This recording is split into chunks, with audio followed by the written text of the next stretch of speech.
In Washington today, members of Congress grilled the CEOs of social media companies like TikTok, Meta, X, and Snapchat. Lawmakers ramping up pressure for the companies to combat child exploitation. NTD's Melina Wisecup reports from Capitol Hill.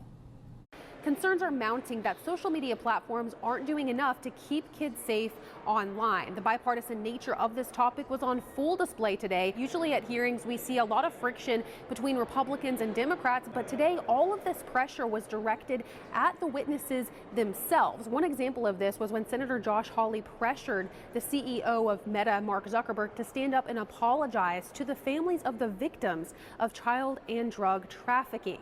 Now, while this hearing was focused on all of the social media platforms, on multiple occasions, senators pointed to the unique challenges with TikTok, which is owned by a Chinese company under the direct influence of the Chinese Communist Party.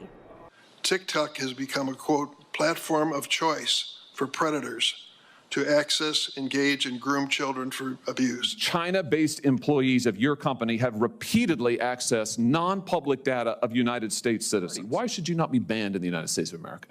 Senator, I disagree with your characterization. Many of what you have said, we have explained in a lot of detail. I am deeply concerned about the collection of data, information. And here in the U.S., you look at what it is spreading, the challenges, the children that have lost their lives. It's completely unacceptable. Dumb down our children or in some way launch a psychological warfare against America. Absolutely. We know these platforms are also used for propaganda. And on that note of propaganda, Senator Tom Cotton made a fierce display of this when he asked TikTok CEO over and over again to acknowledge an ongoing genocide in China. Listen to this. Is the Chinese government committing genocide against the Uyghur people? Actually, Senator, I talk mainly about my company, and I'm here to talk about what TikTok does. Yes or no? You're here to give testimony that's truthful and honest and complete. Yes. Are you scared that you'll lose your job if you say anything negative about the Chinese Communist Party? Now, there are several bipartisan bills to address the issues with TikTok and other social media platforms, but they oftentimes face roadblocks here in Congress, with advocacy groups speaking out against the implications it could have for free speech and censorship. One senator telling me bluntly, these companies have too much influence in the halls of Congress. Reporting from Capitol Hill, Melina Wisecup, NTD News. In more bipartisanship on Capitol Hill today, FBI Director Christopher Wray warning Congress of China's cyber operations targeting critical United States infrastructure. His testimony comes as the Justice Department announces measures against a Beijing-backed hacking company. NTD Sam Wong has more. At a committee hearing today, FBI Director Christopher Wray warned that Beijing is leveraging its cyber capability to target critical U.S. infrastructure. That includes both military and civilians. From water utilities and the electrical grid to oil and natural gas pipelines, Beijing state-backed hackers are targeting major infrastructure across America. According to FBI Director Christopher Wray, the operation is huge, to the point that Chinese hackers outnumber the FBI's total cyber resources by a staggering 50-to-1 ratio. During a testimony before the House Select Committee on the CCP, Wray warned that Beijing's threat to U.S. infrastructure could result in real-world harm to Americans' physical safety.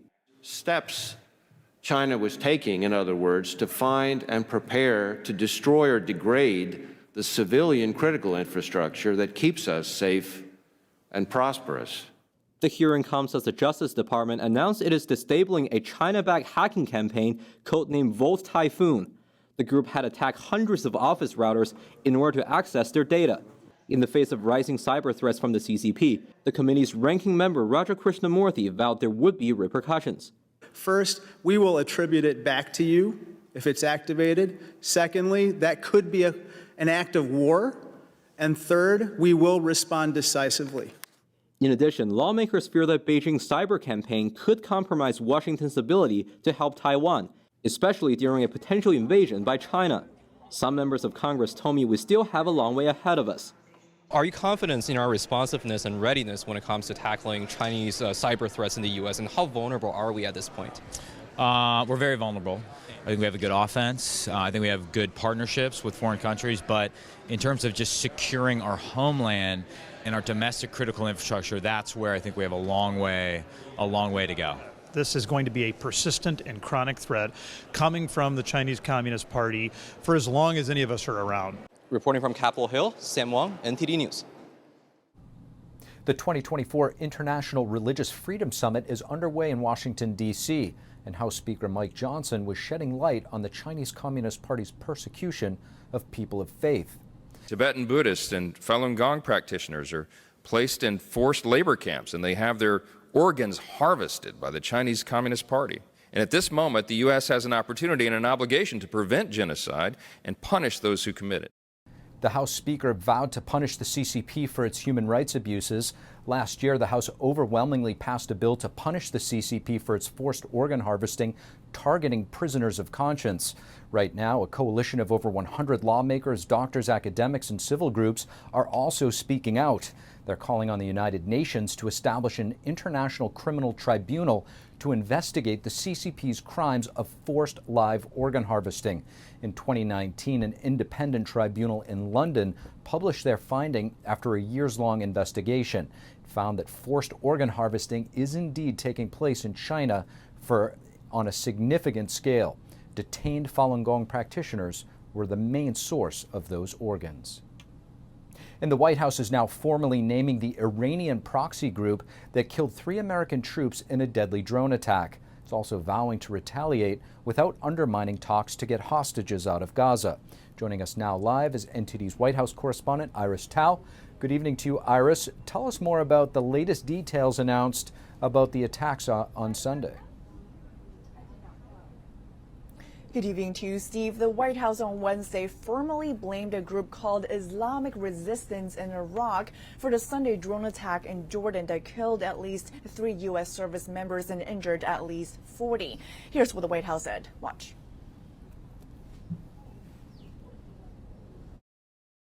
We believe that the attack in Jordan was planned, resourced, and facilitated by an umbrella group called the Islamic Resistance in Iraq, which contains multiple groups, including Kataib Hezbollah. But the White House also added that this was not the only group to blame for the many attacks on U.S. forces in the Middle East going on for the past few months. Meanwhile, President Biden said on Tuesday that he had decided on how to respond to the Sunday drone attack but wouldn't go into details.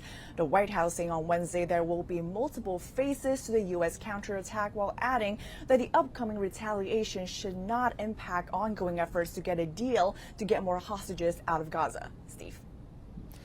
A lot to watch for in the coming days to see exactly how the U.S. may or may not strike back. So, Iris, tell us, what is President Biden up to, and what's he going to be doing in the coming days? So on Friday, President Biden will attend a dignified transfer at Dover Air Force Base to mark the return of fallen U.S. troops to American soil, and that's after he talked to the families of them on Tuesday. Meanwhile, the White House today also announced a new upcoming trip for President Biden, and that is a long-awaited trip to East Palestine.